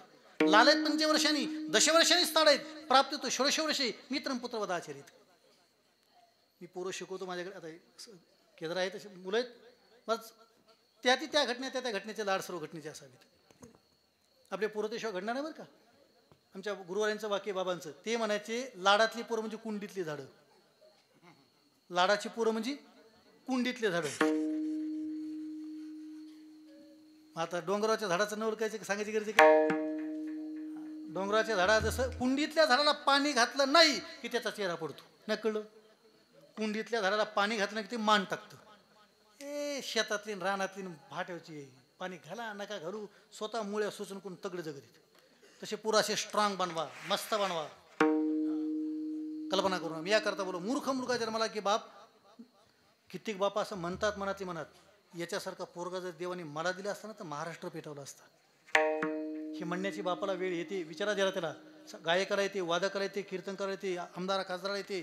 उलट तर जेवढा मोठा माणूस होईल तेवढा त्याला अधिक भीती असते. कारण नाही आवडलं तर नाही आवडू दे, पण मोकळं बोलू का. सध्या माणसाला मृत्यूपेक्षा जर सर्वात मोठी 2025 मध्ये भीती कोण असेल तर स्वतःच्या पोराची. सर्वात मोठी भीती ते कसं निघतं, सर्वात मोठी भीती. बाप वाटेल ते कर्ज, आम्ही पोरं शिकवतो ना, आम्हाला विचारा पोराची काय आहे. आम्ही वाटेल ते काम करू, पोरगा घडला पाहिजे. वाटेल ते करू, पोरगा घडला पाहिजे. आम्ही 10च्या मध्ये पोराने 500च्या मोजाव्यात. आम्ही सायकल होतो ते विमानात असावं, आम्ही मराठीत बोलतो इंग्लिश, सगळी स्वप्न रंगुळीत. झोपडीत होतो ते बंगल्यात असावं. वाटेल ते काम करू. पण जेव्हा मनासारखं पोरगं वागत नाही का, बेचैनी बरं का बाप. मला देशाच्या पंतप्रधानाच्या 2 घटना खूप आवडलेल्या आहेत, नरेंद्र मोदी साहेबाच्या. मला 2 घटना खूप आवडल्या. त्यातली पहिली घटना कोणती माहिती का, ते देशांची 3ऱ्यांदा पंतप्रधान होण्याच्या अगोदर त्यांची आई गेली. पण मी त्यांना जे पाहिले ते सांगतो. ते जेव्हा जेव्हा अहमदाबादला आईला भेटायला जायचे तेव्हा आईच्या खुर्चीच्या शेजारी बसायचे. आईच्या खुर्चीच्या शेजारी. तुम्ही कोणत्या नजरेने पाहता मला माहीत नाही, पण मला काय कळत होतं माहिती का, भारतातली सध्या बादशाह आहेत, हुकुमशाह आहेत, एकटवटल्या आहे, जगातला हुकुमशाह आहे तो सध्याचा. पण तरी त्यानं दाखवून दिलं, भारताच्या सर्वात मोठ्या खुर्चीवर मी बसलो, पण माझ्या आईपेक्षा माझी खुर्ची छोटी. इथं ग्रामपंचायत सदस्य घरात आईला बोला ना, तिने किमान हे तर शिकावं लागेल ना, हे तर शिकावं लागेल ना. देशाच्या मोठ्या पदावर 3ऱ्यांदा बसलेला माणूस आईला एवढा रिस्पेक्ट देतो. मला आवडलेली घटना. जिवंतपणे किती आईवडिलाशिवा गाऊ, नाही तर लोक पुढाऱ्यांच्या पाठीमुळे वेट्यासारख्या बाटल्या घेऊन धावतात आणि स्वतःच्या आईबापाने पाणी मागितले त्यांना लाज वाटते. बापाची कशा लाज वाटावी. देशाचा पंतप्रधान मला ही आवडलेली घटना आहे की माझी आई माझ्यापेक्षा मोठी आहे. आणि त्याची दुसरी घटना मला आवडली. कोणती, आईचा मृत्यू झाल्यावर 1.5 तासात अंत्यविधी करून निघून गेले. फोन केला असता तर 100 खासदार रांगेत उभे केले असते अंत्ययात्रेला. काय करायची गरज होती, फोन बी करायची गरज होती. निघाले होते सगळे गाड्या घेऊन. त्यांना मॅसेज गेले, मेल गेले, एकानेही माझ्या आईच्या अंत्यविधीला यायचं नाही. 1.5 तासात विधी पूर्ण केला. तो माझा घरगुती कार्यक्रम जिवंत, जोपर्यंत जिवंत होती तोपर्यंत माझी आई माझे सर्व काम केले. मृत्यू शरीर पडलं 10 दिवस डोक्याला बांधन, चमन करण, हे करण, ते काय केलं त्यानं. 1.5 तासात विधी केला आणि कामाला गेले, लगेच बिहारचं उद्घाटन करून टाकलं कापून. मोठ्या माणसाला काही कर्म लागत नसतात, ते कर्माशी कर्मनिष्ठ असतात. कर्मकांड हे सर्व सामान्य माणसाच्या व्यक्तीचं जीवन असं कधी. मोठ्या माणसाने कधी मोठ्या माणसाकडे पण जगलं पाहिजे. गायक वादक कीर्तनकार सर्वांनी आपण ते प्रॉपर जगावं लागेल. नाही याकरता बोलो मी तर थोडं मोकळं बोलतो बा. माझ्या आईला जाऊन 2 वर्ष झाली. आता परवाच्या दिवशी माझ्या आईचं पुण्यस्मरण होतं. 2 वर्ष झाले माझ्या आईला जाऊन. मी ती गेल्याच्या नंतर कोणत्या वस्तूत ठेवल्या नव्हत्या. म्हणजे श्लोक म्हणून दुसरे अक्रोधने शौचपर्य सतम ब्रह्मचारी भयाची भेची शिकलो. मलाही कर्मकांड कळतात. एवढे वर्ष घातले कशात. पण जिवंतपणे तिला मी फुलासारखं ठेवलं. आता वडील आहेत, ते अगोदर जातील का मी मला माहीत नाही. 24 तास आम्ही मृत्यूशी खेळतो. कधी आमचा ॲक्सिडेंट होईल, कधी मिळू भरोसा नाही. पण माझ्या वडिलांना मी सगळे दुकानं दाखवून दिलेली, कपड्याची सगळे दुकानं. आणि सगळ्या मित्रांना माहिती माझे वडील आहेत. तिनं वाटेल तेव्हा वाटेल तसं वागायचं, वाटेल तेवढं खायचं, राहायचं, आनंद राहायचं, कपडे घालायचे. ते मेल्यानंतर ती खारी ठेव, तोष ठेव, बटर ठेव, पाव ठेव, बिडीन सिगरेट काळी हेच तसं नाही ठेवणार काही. जिवंतपणे काय पाहिजे ते.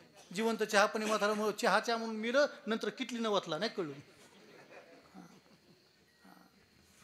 दहाव्याला इकडे काय मला माहीत नाही, पण लोक दहाव्याला ठेवतात नाही सगळं. इकडे आहे का?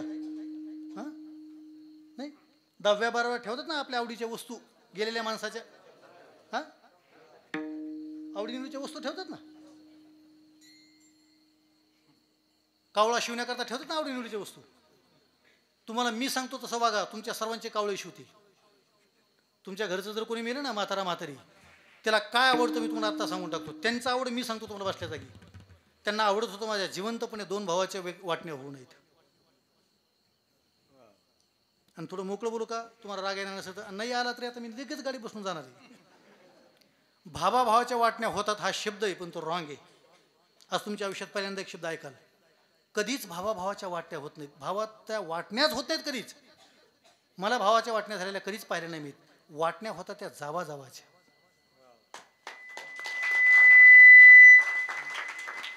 वाटण्या भावाच्या नसतात. बोला कोणाच्या असतात? ती तर जन्मल्यापासून सोबतच होते, त्याने कुठं वाटण्या केल्या होत्या. जावा आल्या घरी, वाटण्या जावाच्या झाल्या. तुम्ही ती बसून राहते, तुम्ही पैसा कमवताय. आपण स्वतंत्र घेतो, स्वतंत्र बंगला होईल, ही डोक्यात घालून देते. नाही कळलं, ही डोक्यात घालून देते. जाऊ वाटणी करते, भाऊ नाही. तो वाटणी झाल्या देखील अधूनमधून भावाला भेटतो, रिस्पेक्ट करतो. पण ती नाराज होईल म्हणून कधी कधी गप्प असतो. त्याची इच्छा नसते भावाच्या विरोधात वक्तव्य करण्याची. ती वारंवार म्हणते तुमच्याच भावने तुम्हाला झटका दिलाय, तिला बरं वाटण्यापासून तो हा म्हणतो, पण बाजूला गेले परत सांगतो, अरे तो माझा भाऊ आहे, चांगला आहे. बिघडला असेल पण तो वाईट नाही म्हणत. माझं बोलणं तुम्हाला किती आवडेल मला माहीत नाही, पण तुमच्या मनाला विचारावं लागेल. वाटण्या भावाच्या की जावाच्या? आता ओराणी महाराज जावाच्या, भावाच्या नाही. कारण लग्न झाल्यावर वाटण्या होतात, अगोदर कुठं काय करा नाही. माझं बोलणं थोडंसं असतं प्रकट, लोकांना लागतं, पण बोलावं लागेल ना. मला काय नाही आलो तर आणखी नाही, सुद्धा 5 वर्षातच काय वगैरे काय करायचं. जे झालं ते बोलावं, जे असं ते खरं सांगून मोकळं व्हावं माणसाने. माझा विषय फक्त या करता होता, स्त्री ही बुद्धिवान असते, तिला सेन्स असतो, पण एखादा मूर्ख मुलगा जन्माला की माणसाचा मृत्यू असतो. संपला माझा विषय. ही सगळी मरणाऱ्यांची लिस्ट सांगितली. तुकोबाराय म्हणतात, मी जिवंतपणे गेलो पण माझा मृत्यू तसा नाही. पुण्यामध्ये एक कवी होऊन गेले, सुरेश भट्ट. त्यांच्या एवढ्या सुंदर कविता आहे, गुगलला सर्च करा, त्यांच्या सगळ्या कविता वाचा. मला त्यांचं एक वाक्य आवडलेलं आहे. त्यांची कविता कोणती? इतुकेच मला जातांनी सरणावर कळले होते. सरण, मेलेल्या माणसाचं सरण. इतुकेच मला जातांनी सरणावर कळले होते, मरणाने केली सुटका, जगण्यानं छेडले होते. आपल्या मायबापाला जिवंतपणे एक प्रॉमिस करावं, तुम्ही जोपर्यंत जिवंत आहे तोपर्यंत माझ्यामुळे तुमच्या डोळ्यात पाणी येणार नाही, एवढी खात्री घेतो. बाकी काय ठेवील काय घडी मला माहीत नाही. संपला की विधी? संपला विधी. एवढं ठेवून जर आणखी केलं तर मग त्यापेक्षा काय आनंद आहे? मग तर आनंदच आनंद आहे. हा मृत्यूच आहे. मृत्यू हा सोहळा आहे, आनंदाचा सोहळा आहे. 156 संपन्न व्हायला ना, हा मृत्यूचा सोहळा आहे. मला एक घरी फेटा बांधून एक वाक्य आठवलं होतं, ते मी असं टिक केलं. ते वाक्य असं लिहिलं होतं मी, की कोणत्या कोणत्या संतांच्या वाऱ्या कधी केल्या जातात.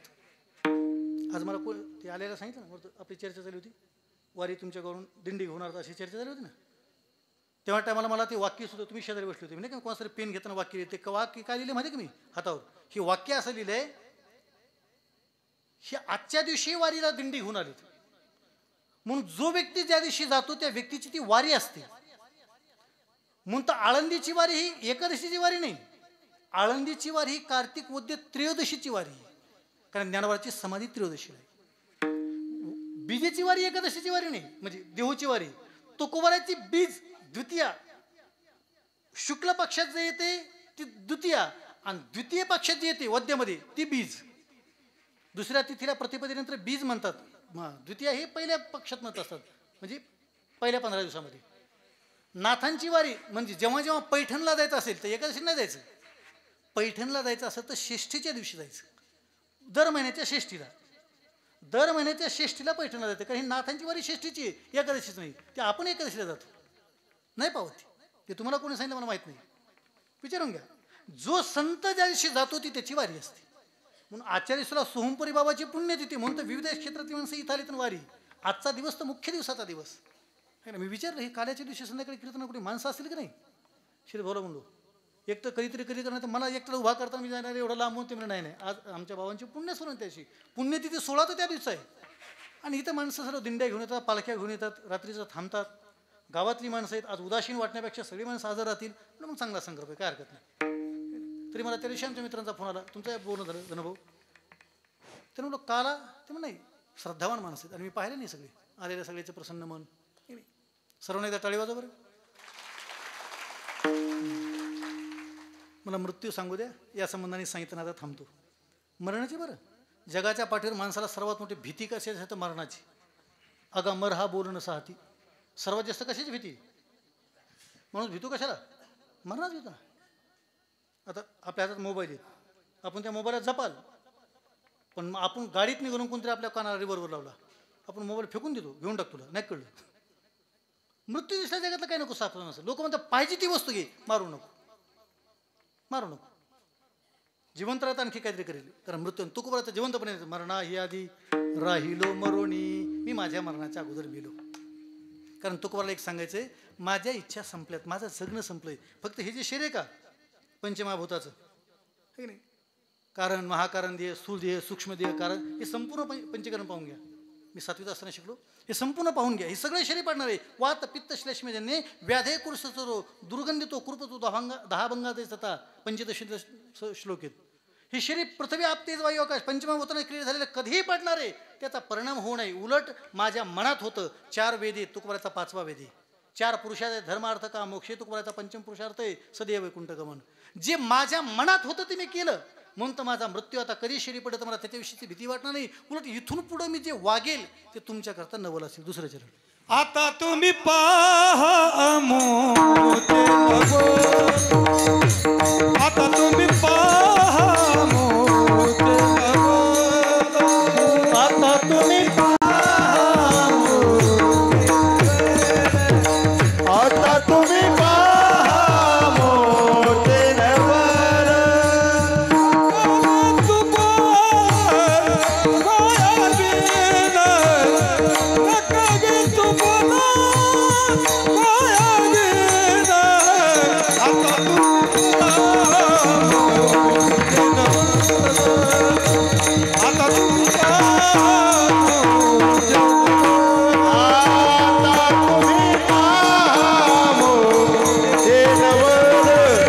आता तुम्ही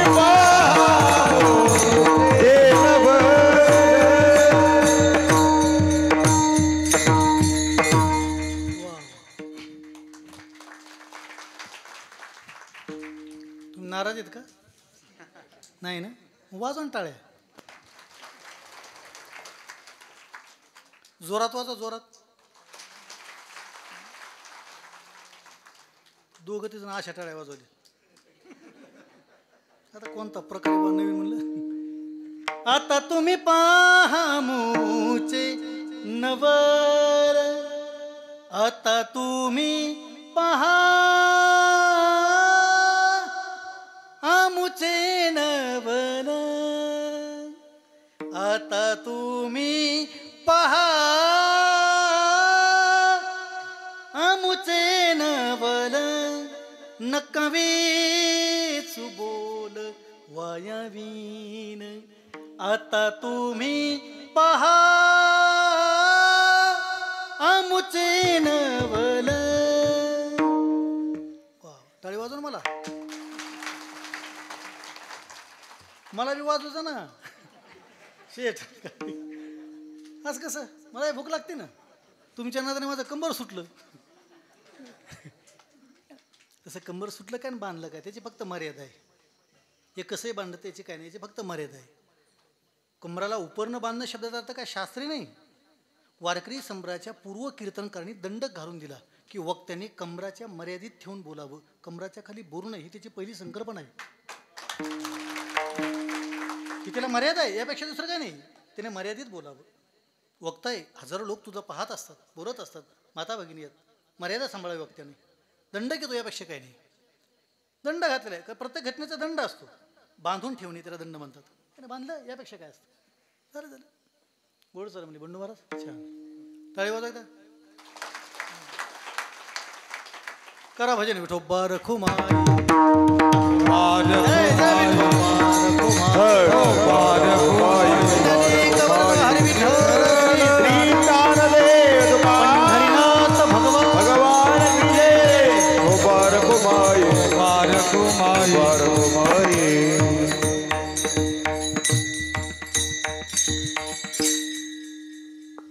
टाळी वाजवावर जोरात.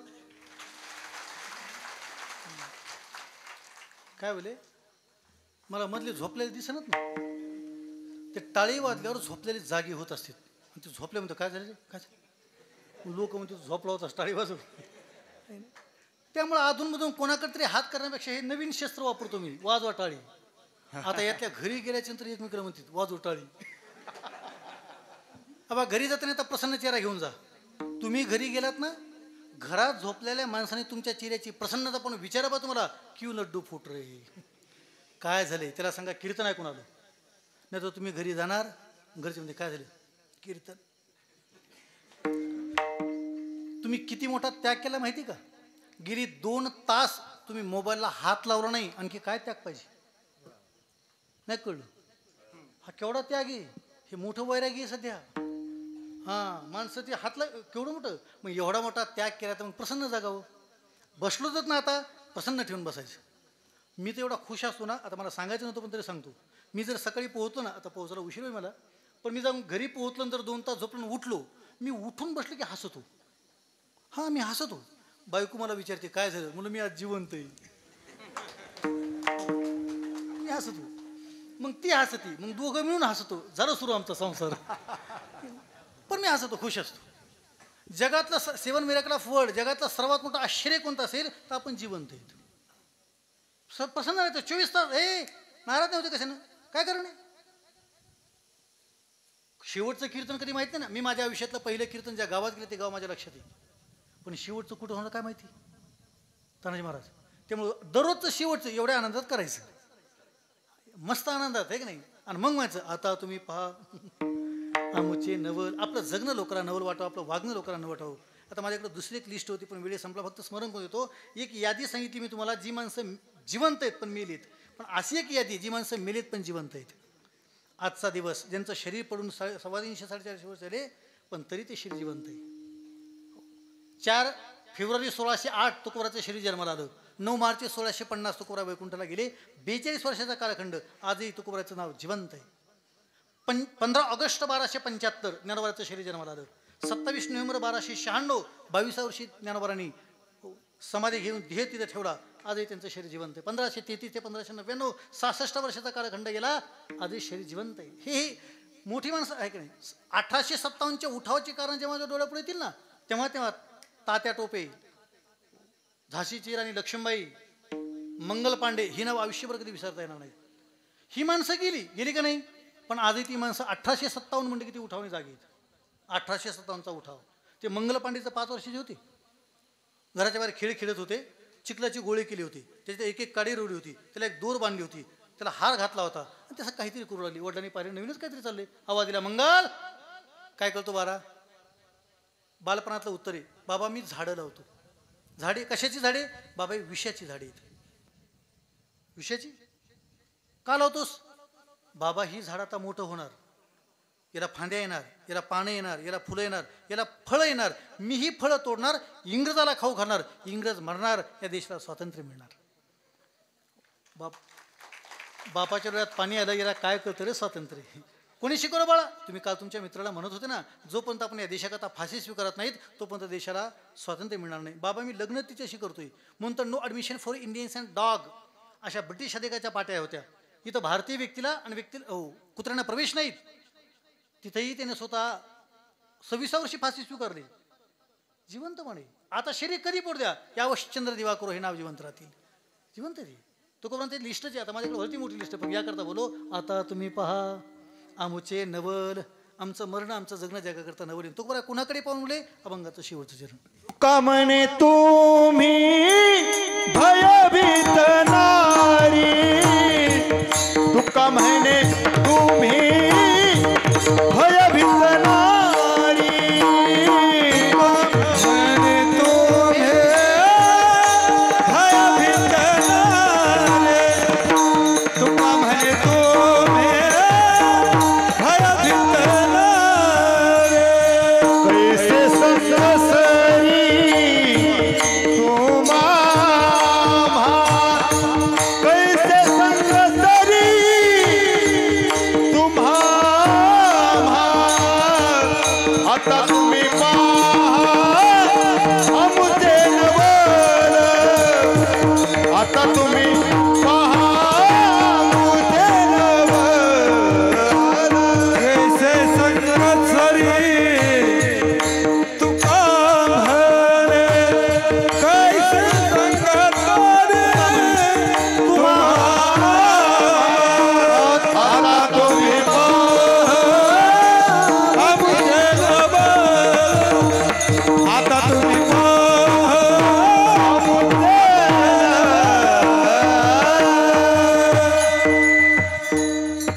ज्ञानेश्वर मावली ज्ञानराज मावली ज्ञानेश्वर माऊली माऊली ज्ञानेश्वर मावली ज्ञानराज मावली. ज्ञानेश्वर माऊली माऊली सर्वांनी एकदा हात वरती करा. सर्वांनी दोन्ही हात वरती करा. सर्वांनी म्हणा तुकाराम तुकाराम तुकाराम तुकाराम तुकाराम तुकाराम तुकाराम हे तुकाराम तुकाराम तुकाराम तुकाराम तुकाराम तुकाराम तुकाराम तुकाराम तुकाराम तुकाराम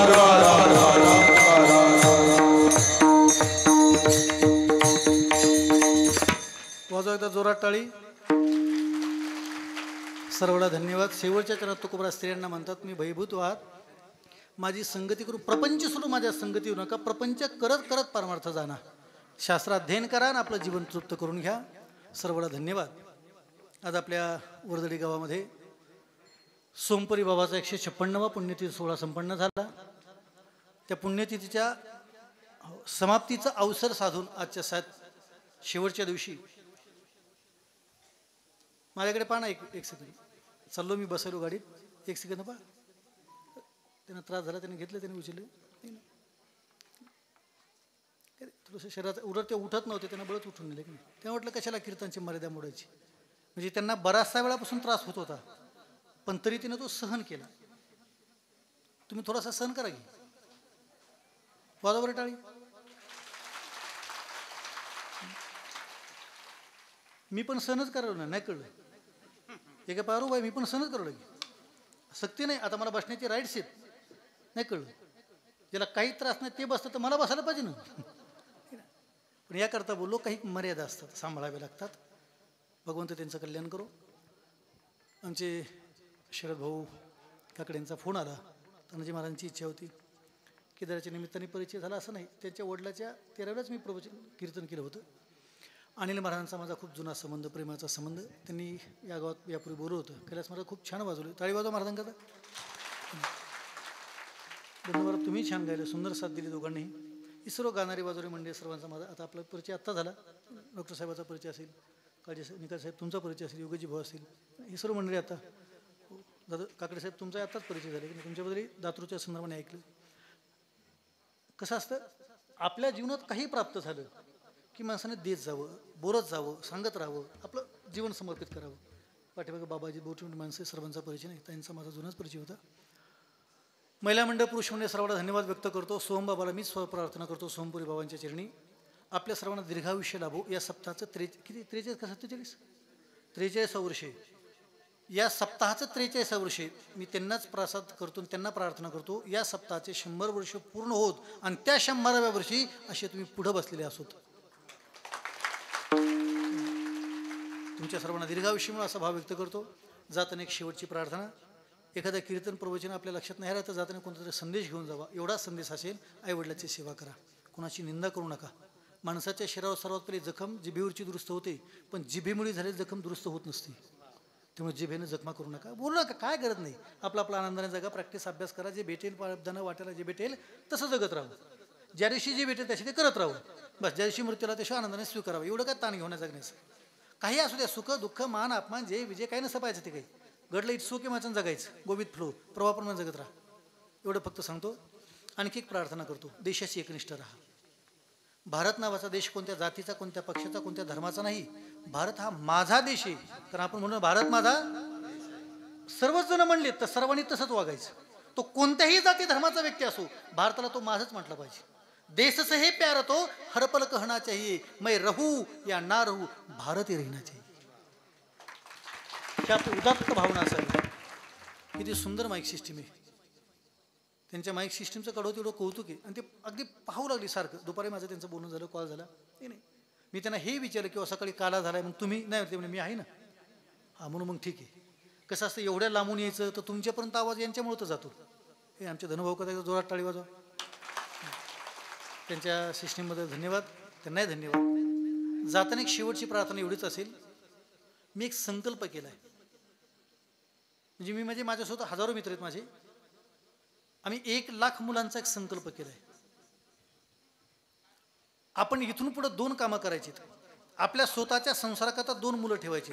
मुलगा हो की मुलगी हो, संसाराकरता 2 आणि या देशाकरता धर्माकरता 2 अशी एक्स्ट्रा 2 जन्माला घालायची. त्या 2 पोराचं संगोपन आम्ही करणार, ॲडॉप्ट करणार. ती देशाकरता धर्माकरता समर्पित असतील. असे लाखो पोरांचं जन्मल्यापासून संगोपन त्या देशाकरता समर्पित होणारी देशनिष्ठ पिढी घडावी याकरता आम्ही थोडंसं प्रेरणा घेऊन पुढे चाललो. म्हणजे वैयक्तिक माझं 21 मुलांचं टार्गेट आहे, मुलामुलींचं. म्हणजे माझे स्वतःचे 3 मुलं सोडून, माझे 3 मुलं सोडून यानंतर 21 मुलांच्या पुढे बाप म्हणून माझं नाव असेल अशी माझी तयारी चालू आहे.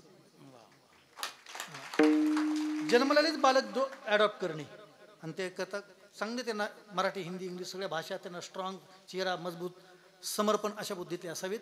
आपल्याला ती प्रार्थना करतो. कारण देशावर आपल्याला प्रेम करावं लागेल. अटल बिहारी वाजपेयीने देशाबद्दल प्रेम व्यक्त करताना एक पार्लमेंटमध्ये कविता गायली होती. जिवंतपणे माझं भारतावर कसं प्रेम आहे आणि मेल्यावर माझ्याबद्दल काय घडेल, तर ती जगाने ॲक्सेप्ट केली होती. अटलजी बोलले होते देशाबद्दल, हे भारत कोई जमीन का तुकडा नहीं, ये जीता जागता राष्ट्र पुरुष है. ये वंदन की भूमि, अभिनंदन की भूमि, ये तर्पण की भूमि, अर्पण की भूमि. या की नदी नदी हमारी गंगा है, या कंकड़ कंकड़ हमारे शंकर है. हम जिएंगे तो भारत के लिए, हम मरेंगे तो भारत के लिए. मरने के बाद गंगा जल में बहती हुई अस्थियों को कोई कान लगाकर सुनेगा तो एक ही आवाज आएगी, भारत माता की, भारत माता की, भारत माता की. विठ्ठल जय जय, विठ्ठल जय जय.